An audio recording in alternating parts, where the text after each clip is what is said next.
What's good with it? It's your boy, Simon Phoenix. This is Shots Fired. What up? What up? What up? So, normally I would be introducing my guest, but, well, it's not going to have a guest today. It's pretty much my fault. So earlier in the week, I got to do a collabo with B-Jack from G-Rap and be a guest on the Hip Hop Shop show. And that joint collaboration I thought went very well. Always have a good time having a conversation with B-Jack. He has a wealth of information and just is one of the most business savvy hip hop artists that I personally know. So that went very, very well. But on my end, because I've told you guys numerous times, I got a raggedy ass computer over here that when I uploaded the information in my computer later on that night, my computer needed to do an update. It does an update, and now I can't find the file. Nowhere can I find this damn file on my computer. And I was also during that same time period, because like I said, uploaded this to my computer, that my Rode Podcaster holds information. So I cleared it out because I was trying to figure out how to do multi-tracking using that equipment, be able to send this information to my computer in separate audio file tracks. So it could make it easier for me to fix things at a later date. So while I was doing that experiment, I got rid of the master copy of information. And so now I don't have the audio for the show. Excuse me. So as usual, I'm up the creek without a paddle. So I was like, damn, what I'm going to do?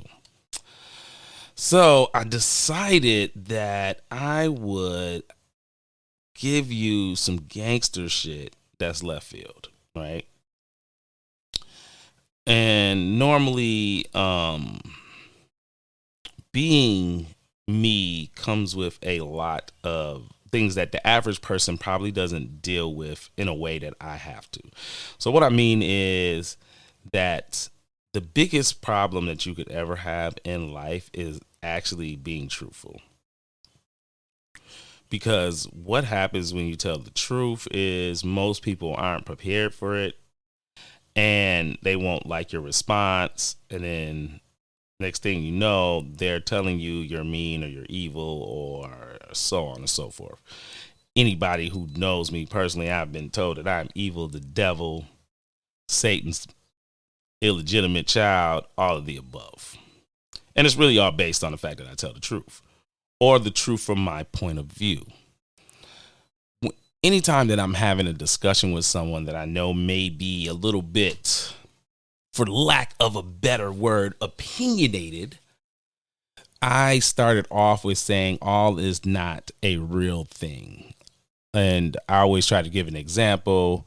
I try to pick something that's super stupid, such as, all black men can dance. Ain't no such thing. All you gotta do is get on the internet and you'll see that there's plenty of brothers out here with no rhythm. So all doesn't exist. Every situation does have a component of it that makes it so all won't exist, right? And so then I get off into these conversations where I'm talking to people, and whether it's about sex, love, relationships, friendships, how you deal with that stuff. A lot of times I'm just gonna give you the straightforward answer. Not because I'm insensitive or that I'm intentionally trying to be a jerk. It's not my move. But because I say what I'm thinking, right? I'm giving you the pure thing, which is the truth. It's the truth from once again, my viewpoint. Now, your truth can be different from your viewpoint. That doesn't make it not be the truth. I'm just giving it from my viewpoint. And a lot of times I have to go into deep, in-depth conversation to pull a person out of their feelings for they didn't like that comment. You can have a conversation where you're pointing out that a woman is being mean to a male based on her belief of his usefulness. So to give an example, if you're dating a woman and she's really only pleasant during payday, and her whole motto is, you got to get these kind of bags and buy these kind of shoes and do these kind of things because that makes her happy. And then the person finds out, well, you had me jumping through all these extra hoops within our situation, but you over here cheating with Joe Smo who got less than me, right? Or, guys who find out, oh man, I tried to date you. You made me jump through a billion hoops to get you, but you was letting Dusty Leroy hit it. No hoops required, right? When you have that portion of the conversation where someone says, well, yo, she treated him bad. That's messed up. Like, damn, bro, she made you jump through 453 hoops to be with her. And then you found out that Dusty Leroy was knocking it down and he didn't have to do nothing but provide her with a sandwich. It'll make you feel some kind of way about that situation. And then when you bring that situation out and you say, yo, I felt messed up. I did this. I did that. Yeah, I might have handled it like an asshole. This was my situation. Then people are upset with you because they don't see the point in it, or they don't see the core message that you're trying to release. And as a person, I have that shit happen to me all the time. It never fails. No matter what I say, how I word it, I'm always the villain. And for people like me, that really don't bother you. Like, I don't really care. And I say that to people and they're like, well, damn, you really don't care about nothing. I'm like, it's not that I don't care about anything, right? We all have things that we hold very dear to us that we believe are important to us. And so we cherish those things, whether it's your children, whether it's your family as a whole, or your career that you really bust your ass to get to where you're trying to get to, or, something that you have put out into society that took a lot of hard work for you to get there. We do have things that we care greatly about. But when it comes to being honest, right? And we're always talking about honesty in society. We're always having a conversation about being truthful. What I've learned over the years is that the truth don't work. And I say this to people all the time, and they be looking at me like, what? And I'll be like, man, the truth don't work. And then they go, well, why, Simon?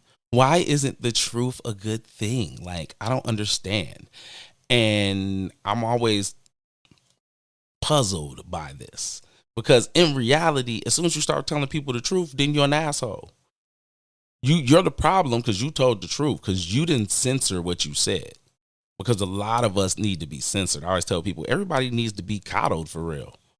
That's what we live in. We live in a society full of people that really need to be coddled.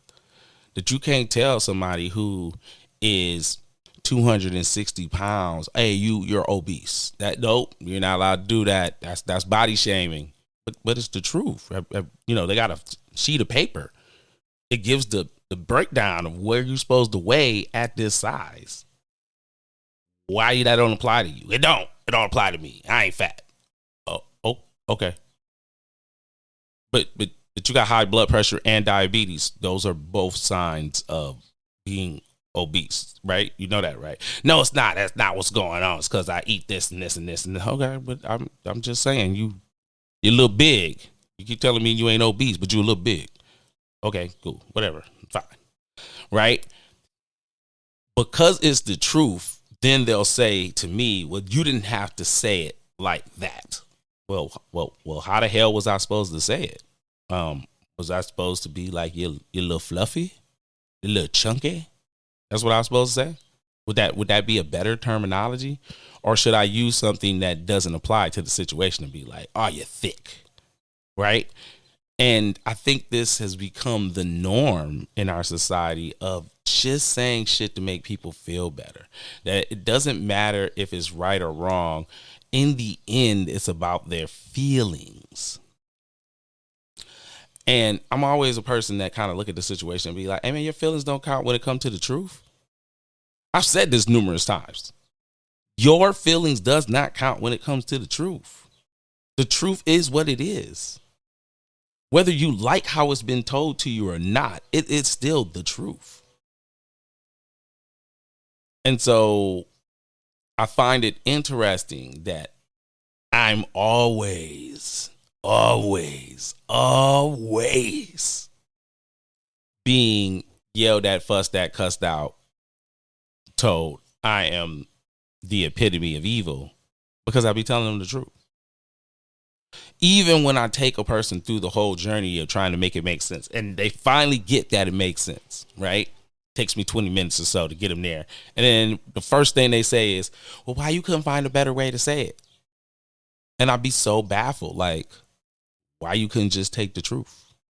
Why did I have to put sugar on top of this to give it to you? Because I think what a lot of us forget is there's a segment of society that gets nothing but the truth all the time. And it's mandom. Men are constantly told when they're short, when they're ugly, when they're fat, when they haven't achieved anything, when they've been a bum, they're a horrible parent, they got low IQ, bad standards. As men, we've been told all this stuff our whole life. If you do stupid shit, people have no problem as a man telling you you're a complete idiot. None. And it doesn't matter what walk of life, where they at, what you do. It does not. People just don't care. They believe that men have the capacity and ability to take whatever you say to them and not be in their feelings. And I would say for the most part, yeah, that's probably true. For the most part, most men can handle the flat out truth. But as a whole of society, we have gotten to a point where people don't want to hear that anymore. And even men are starting to have a problem with you telling them the truth. And I find it very strange and weird because you don't want to be the person living in a fantasy world, hoping instead of planning. Let me say that again. You don't want to be the person out here hoping instead of planning. You want to always be putting in the work, the effort, the idea, the extra stride to do whatever it is you're going to do. And that's when the truth comes in to be the most helpful because you want a straight line to get to wherever you're going. You don't want to have to drive around the mountain if you can drive through that boy. That's just what it is. And so a lot of how we take things, how we perceive things is filtered through our feelings. And a lot of the conversations I have with people are filtered through their feelings. So it's always how I feel, what I'm going through, how I take it, no matter what the person really said to you, because they don't have a chance to break that down and understand it. And so I always find it very interesting as a black male in society when I'm having conversations with people and then I'm like, well, I'm not really in my feelings about that, or I really don't care. And they're like, well, you don't care about anything. And I say, well, yeah, I care about a whole bunch of stuff. It's just that me having extra energy to care about something that's minute doesn't have a lot of real bearing in the everyday activity of my life, nor will it have a bearing in the long run of it. Means that I shouldn't put any stock into that. And so, it's one of those things I find to be the most interesting as being a person, especially when you decide to get behind a mic and have conversations with people. And have conversations with people in a broad sense that you're willing to talk about a whole bunch of myriad of things. And so sometimes those conversations get you in hot water. Sometimes those conversations become uncomfortable. And as a person who chops it up with a lot of people, I'm constantly having life conversations, relationship conversations, children conversations with other people. And I'm not going to pull my punches. And the real reason why I'm not going to pull my punches is because I'm going to continue to run this experiment that I've been running, which is if you ask me the right questions, I'm telling you the truth. I may try my damnedest to, for lack of a better way to say it, soften shit up. But for the most part, you're going to get it how you're getting it. And I used to really feel bad about that because I used to be like, damn, man, I be saying shit, motherfuckers be in their feelings later. And I'd be like, ooh, I didn't really mean to hurt their feelings. Now I'm to the point where I'm like, bro, or ma'am, you being sensitive, you and your feelings, you missed the whole point of the conversation. If I read this verbatim outside of a cipher that you're in to somebody else, they'd be like, oh, that made perfect sense. And that's how I'll be knowing that most of it be feelings involved. It's because it directly had to deal with you, or you put yourself in that position and now you're pissed. It's the conversation on why you normally can never say anything about women who are mothers. Because most women are going to take the woman's side based on she's a mother, so she can't see why that woman is wrong because she's putting herself in that place saying, well, I would have been wrong if I would have did that. Instead of being totally outside the idea of it and then having a conversation. It's done very frequently. You can best see it when you have a conversation about sports with men. It's one of the easiest places to see how emotion can get involved in a conversation that's supposed to be logical, right? So, prime example of this argument is when you have a conversation with the average person about who's the greatest NBA player of all time, and you have the safe argument, Michael Jordan, easy, Mike's the man, it is what it is, let's walk away. Then you have people that will say, well, you know, there's guys that have more rings than Mike. There's guys out here who got a handful of them boys. Why they not the best? And then you'll have people who say, well, you know what? I know somebody that has less rings than that guy, but I feel like because I've seen him play, he's the better guy out here. He's the better player. And so that's, you know, you get your LeBron fans and they have a certain say-so and viewpoint of the situation. But the more you talk to men, right, the more you have in this argument, you get to see how passionate of a fan they are for the person they're rooting to be the GOAT and trying to get you to change. Because diehard LeBron fans is batshit crazy. They're going to give you all the grief over their boy Bron being the man, right? No matter what you say, you can be like, bro, you know, he kind of floppy. How you going to be a superstar and you the greatest dude ever and you flopping around? Nope, they don't want to hear that. Shut up. You're like, all right, well, bro, how you going to be the greatest ever, but you had what a lot of people would consider a psychological breakdown in playoffs, where you just look like you was like, I don't give a fuck no more. Nope, that don't count, bro. Look how many rings he got. Look how dominant he is. That's enough, right? As an argument. And then when you talk about Mike and you have a similar conversation and guys have that, and you say, well, Mike's got all the rings. Mike got 6 rings. He's the man. That's what it is. And then someone will come back and be like, well, you know, I mean, look how Mike act, or hey, look how Mike, it took how long Mike to get over the hump with the Pistons. Like, if he was really the greatest ever, he should have been able to get over them easier than that. Like, they basically kept that dude down for like 6 years. And you're like, yeah, that's a valid argument, but against the greatest of all time, he's never lost in the finals. I always use that as the end all be all. Kind of like, bro, it's a guy who went to the finals and never lost. Like, to put it in a way that it makes sense for outside into another sport, it would be the equivalent of you telling me that Tom Brady never, ever failed in the Super Bowl. That they would be undisputable for the average fan in the streets if Tom Brady had never, ever lost in the Super Bowl. You couldn't find a person out here to not say he was the greatest ever.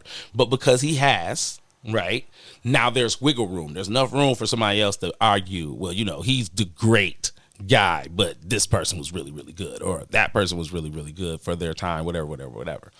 And so I always just watch their energy when you're having that kind of conversation. And then you can see where the emotion comes in. Because I've seen damn near fist fights break out over if Michael Jordan's the GOAT compared to LeBron James or vice versa. And so I say all that to say to y'all this. The purest way to have a discussion with someone is to not be emotionally attached to the discussion that you're having. That no matter what the subject matter is, you have to remove yourself from the subject matter to actually engage someone else to be able to hear what they're talking about and then give a valid response. Just how it works. And when it doesn't, right, when it doesn't work like that, then a lot of times it just becomes anger-fueled arguments because you can't get out your feelings. And the more that they're talking to you, the more pissed you become because you feel like they're not going to listen to what you're saying because they can't figure out that you're right and you are not listening to their debate enough to see their points. Because I always say, when you're having a conversation with somebody, you're having a debate, you're having a deep discussion, it's not about changing their opinion. It's about them seeing your point. Your point is the most important aspect in your conversation. Everything else that you're doing to try to sway that person to your side is you're wasting your time. Make the point. Because even if they don't agree with you, if they can see the point, then they can understand where you're coming from. They can get a better gauge of why you feel that way in comparison to not. And that's really the most important thing about it. So, I just say all that to say, I just find having heated discussions with people extremely interesting. Henceforth, why I bought mics and computers and things, to be able to do it in a fashion that is pleasing to the ear for other human beings. But I'm always baffled by the crazy conversations and arguments and things that I get trapped off into with other people. And a lot of times it ends up with me being the one to get my ass chewed, which I find to be so more funny than anything else, because it would seem like I would be the one doing the cussing out and ass chewing on my end, I think. But it's never that. Like, it's never that. It's never that. It's like always, Simon, you said this, it was me. I'll be like, oh, okay. I got you. And then I'll be looking at him like, you didn't discuss any of the 7 points that I made in the comment that you said I was being mean in. So was I right? Was I on point? You just didn't like it? And then later, that's what I find out. Oh, I was on point. You just didn't like it. Oh, okay. I can live with that. I mean, I think just at where I am now in a stage of life, I just find those things to be deeply humorous, because I'm mature enough to know I'm not going to win all that. All right, I'm going to take a little quick commercial break. We'll come back. I got a couple more things to wrap up and some shout outs to do. And then, you know how we do. I'll be right back in 2 and 2.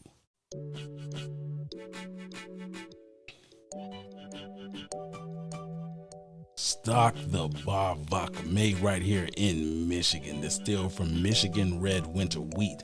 The red winter wheat provides this drink with one of the smoothest flavors known to man. Stock the Bar Vodka, premium quality. Our motto is smooth taste with a purpose. And now, the official sponsor of Shots Fired Podcast. Stock the Bar Vodka. Pour up a glass. Drink with a purpose.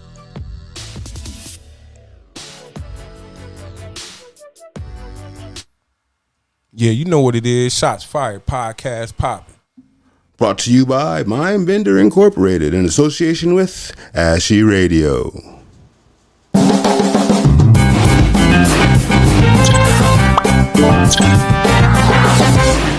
Hey, are you tired of having that upset stomach, that bubbly guts feeling?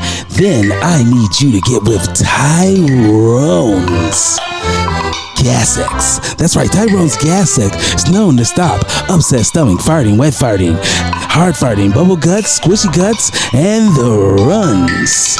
Please use as directed. Side effects may be hair loss, weakness of jawline, weakness of pull-out game, limp dick, and pimples. Tyrone's Gas-X. Stop you from having that shitty feeling. Welcome back to Shots Fired with Simon Phoenix. So, because I didn't have a guest today, I kind of had a conversation that I wanted to bring to your attention, just out of curiosity of what my fans, those that listen to my show, would think. So here it goes. I recently was having a conversation with an older gentleman right around their 60s, and we were discussing education and the power structure of college as an idea. And I proposed to him that Black America could fundamentally rock college by what we did with our children in a 10-year span. And he naturally was more curious. He said, well, what do you mean? And I said, well, this is my idea. I said, what if Black America at a ridiculous rate started sending our top tier athletics, and that means all sports, everybody who's an athlete, to historical Black colleges? that we basically put a athletic boycott on all other higher learning institutions. And he was like, okay, I'm intrigued. He was like, why?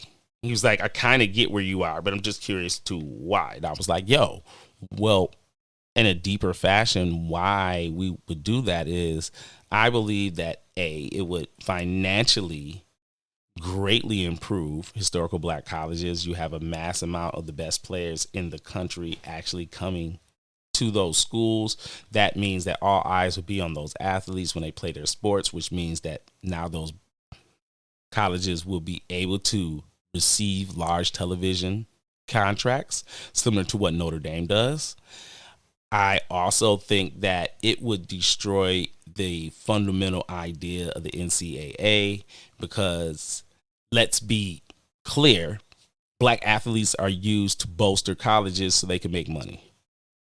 Anybody who goes and looks at the books will tell you that the mathematical equation of what football and basketball bring in for sports, for colleges, is monumental money.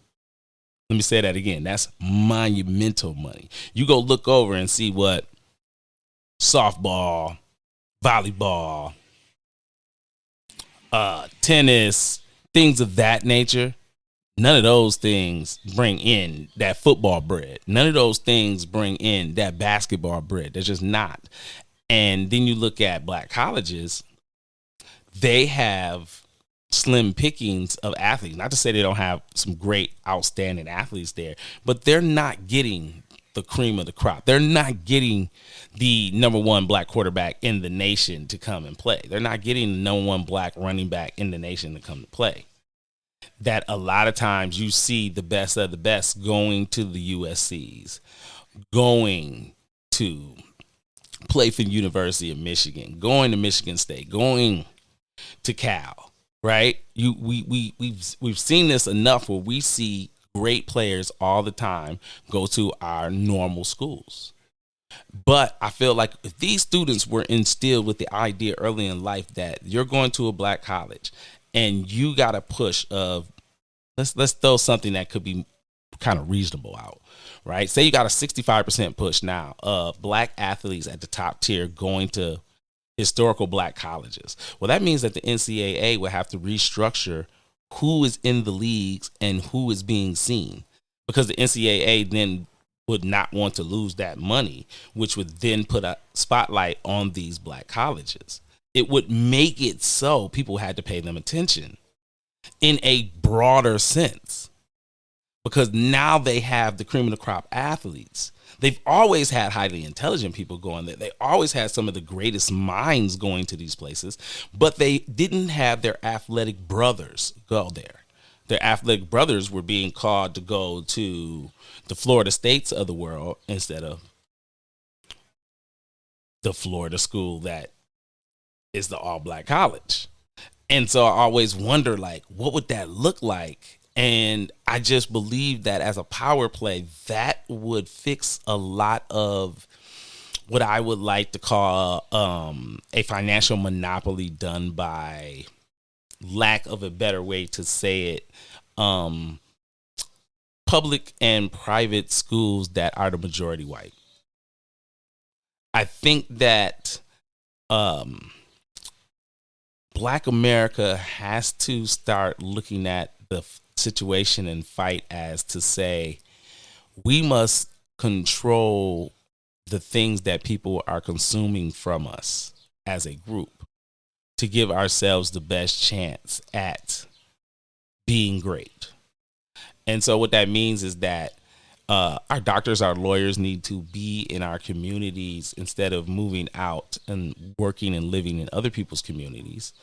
I believe that our education must be placed squarely on our shoulders.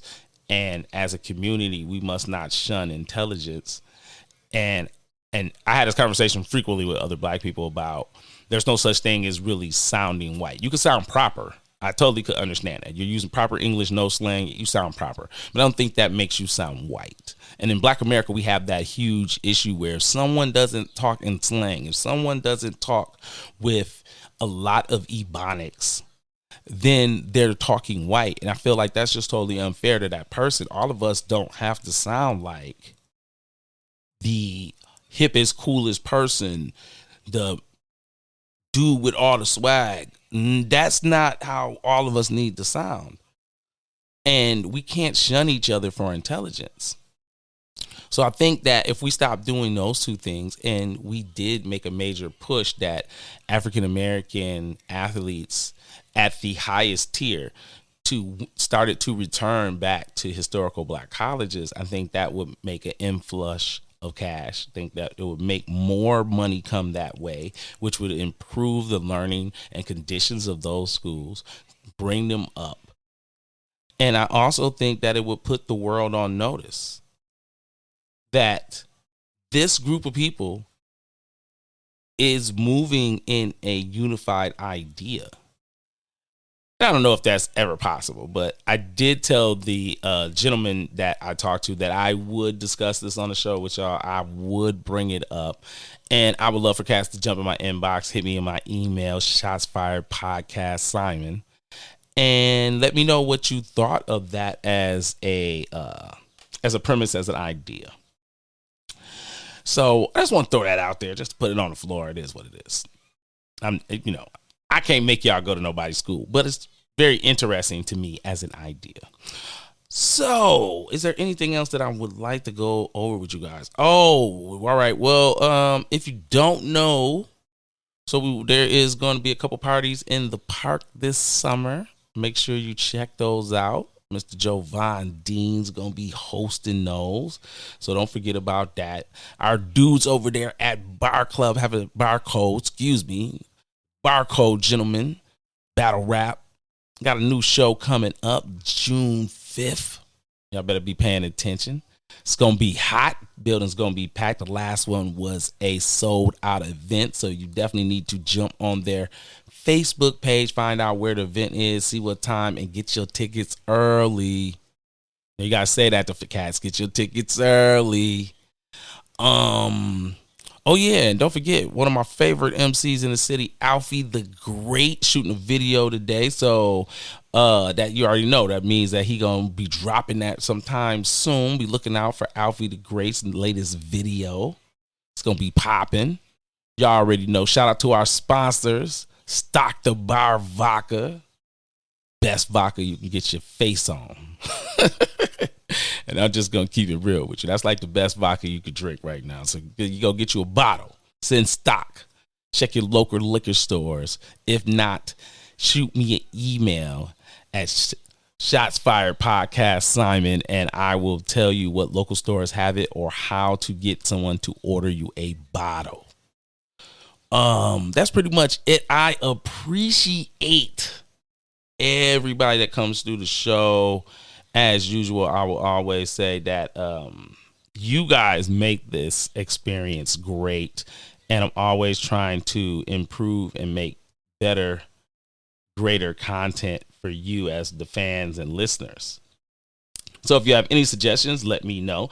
If you would like to have your question read off on Sunday Night Rant, then please jump in my email at Shots Fired Simon, Shots Fired Podcast Simon. Holla at your boy. Or you can find me on Facebook. You can always jump on there and leave me a message. Don't forget, the shows are on YouTube. We will be getting video soon. I believe that we're going to just videotape the Sunday Night Rants at first, so we can get all the bugs worked out before we do a larger show, which is the Thursday night show, as you know.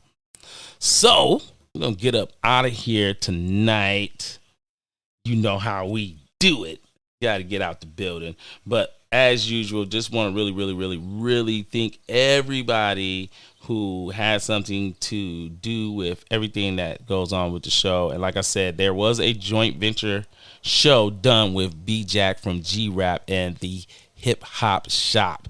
It is a podcast. You can find B-Jack everywhere that is currently streaming podcasts. That means Apple, Spotify, not YouTube yet, but YouTube's coming soon for him. Google Podcasts, all of those kind of places. He is in the building. Please check him out.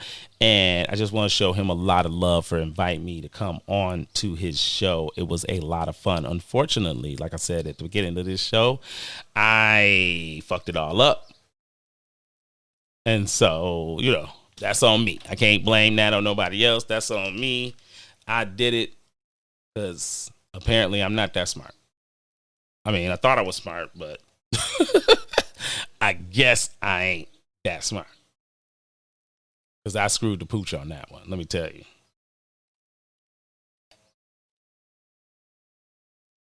But, like I said, you guys can always check out B-Jack's Hip Hop Shop podcast.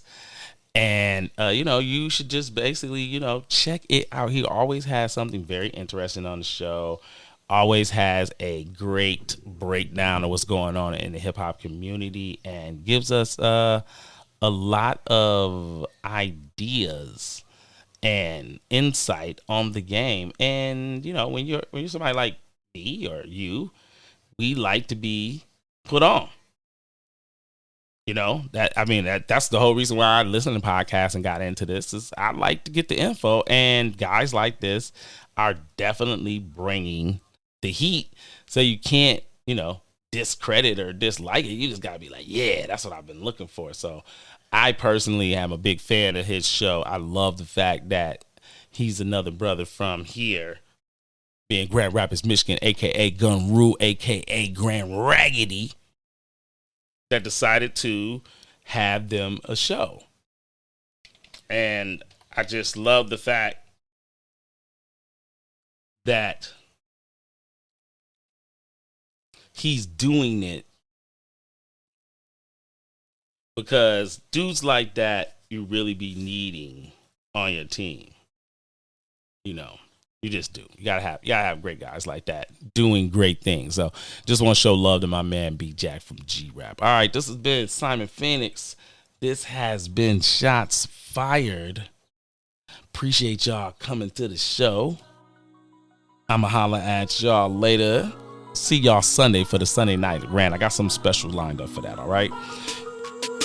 Shots Fired, Simon Phoenix. Holla at your boy. I'm gone.